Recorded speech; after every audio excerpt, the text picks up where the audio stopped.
ada sebuah fenomena menarik di dalam dunia mistis. Apakah itu? Ya, mata batin. Dan pada video kali ini saya akan menjelaskan tentang seluk-beluk mata batin itu sendiri. Untuk itu, simak terus videonya.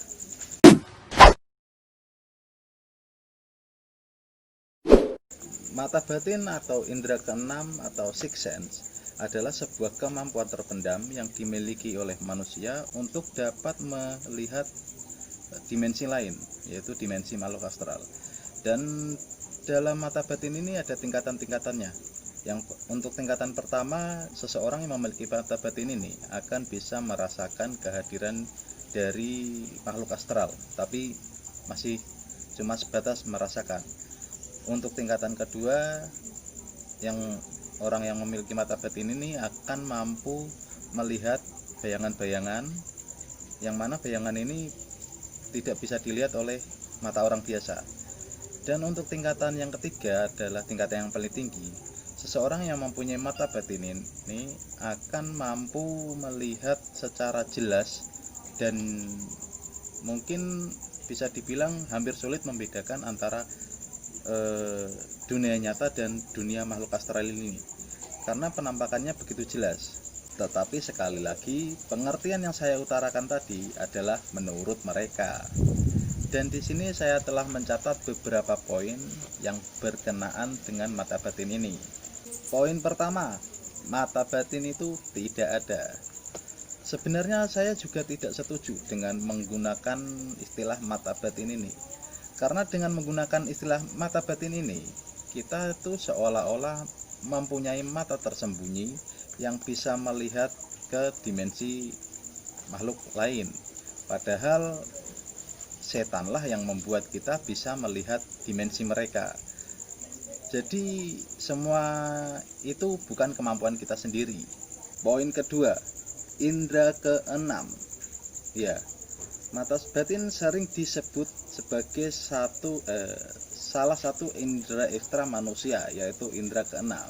Tetapi balik lagi ke pernyataan saya sebelumnya, bahwa karena saya mengingkari mata batin ini, saya tidak menyebut mata batin ini sebagai indera keenam.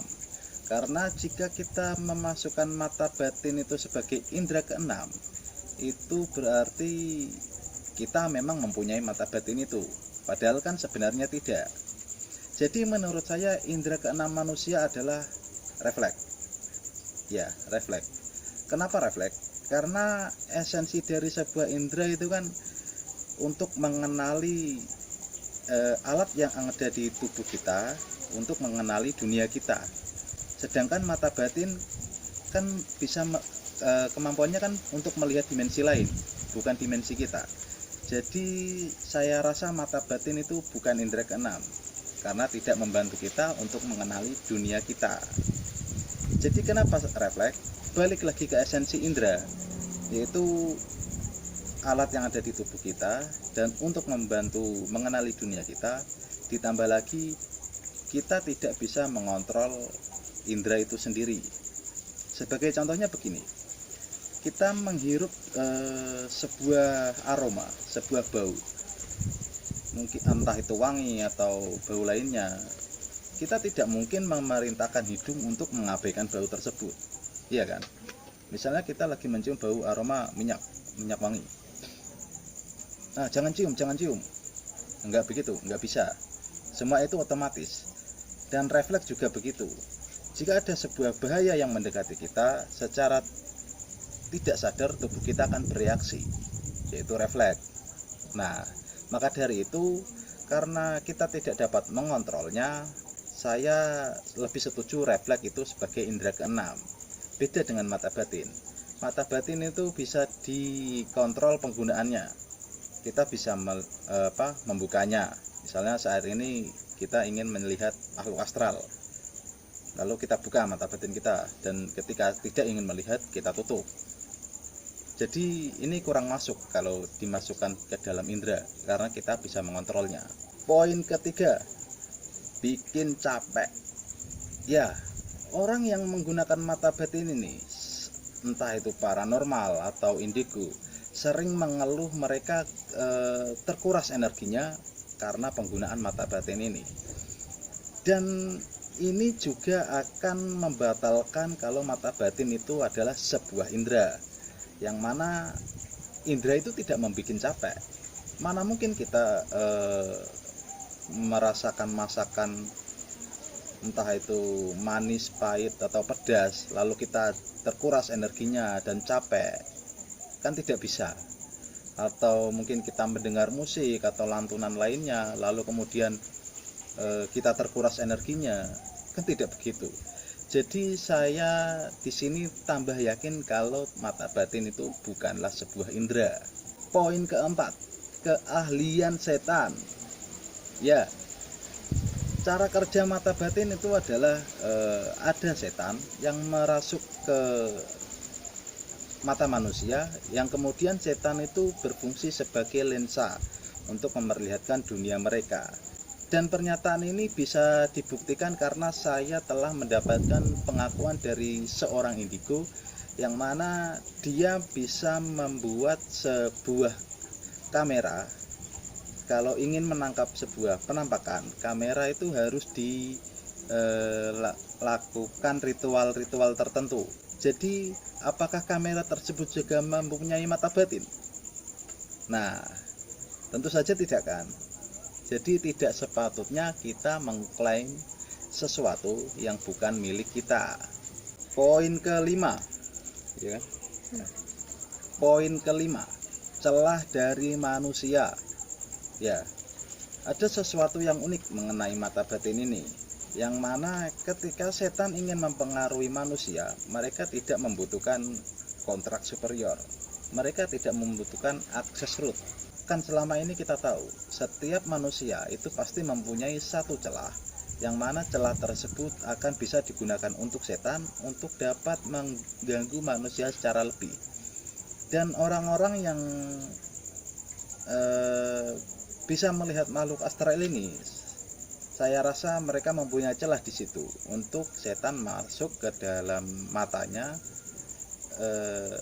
lalu membuat mereka bisa melihat dimensi setan tersebut. Tetapi karena pengaruh ini tidak ada kontrak superiornya, maka setan tidak dapat mempengaruhi molekul-molekul yang ada pada mata manusia, sehingga mata manusia itu seperti keledai. Kita tahu kan keledai itu bisa melihat setan.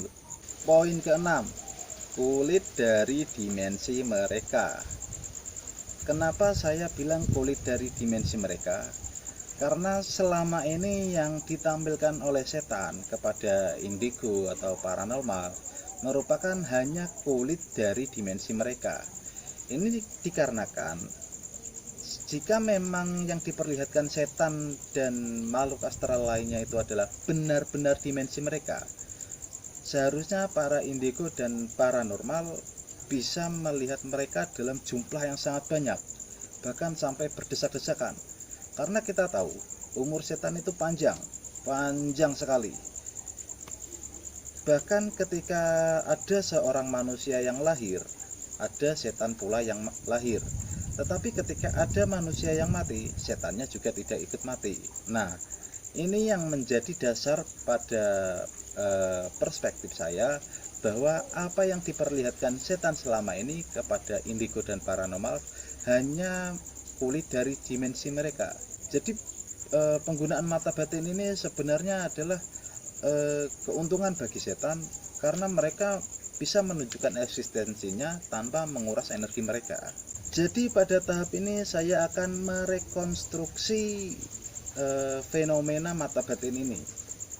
Jadi ketika mata batin ini diaktifkan, maka ada setan yang merasuk ke mata manusia, kemudian berfungsi sebagai kacamata, yang mana kacamata ini akan membantu manusia untuk melihat dimensi setan. Tetapi balik lagi ke poin-poin tadi, bahwa yang diperlihatkan oleh setan bukanlah dimensi asli mereka, cuma kulitnya saja. Jadi tidak ada dasar kita bisa mempercayai apa yang bisa kita lihat dari mata batin ini. Kalau masih bingung, saya akan memberikan sebuah analogi sederhana. Jadi begini, ketika kita bisa bertemu dengan presiden, sebenarnya presiden yang menemui kita atau kita yang bertemu dengan presiden? Tentu presiden yang menemui kita. Karena protokol tertentu tidak mungkin seorang rakyat biasa menemui presiden. Sama halnya dengan mata batin ini. Ketika kita melihat setan, walaupun dengan mata batin ini, apakah kita yang melihat setan atau setan yang menampakkan atau setan yang memperlihatkan diri kepada kita? Tentu setan yang memperlihatkan diri kepada kita. Nah, bagi teman-teman yang ingin mendengarkan pembongkaran-pembongkaran fenomena mistis lainnya, silakan subscribe channel ini sehingga kita akan lebih waspada terhadap tipu daya setan. Salam paranormal.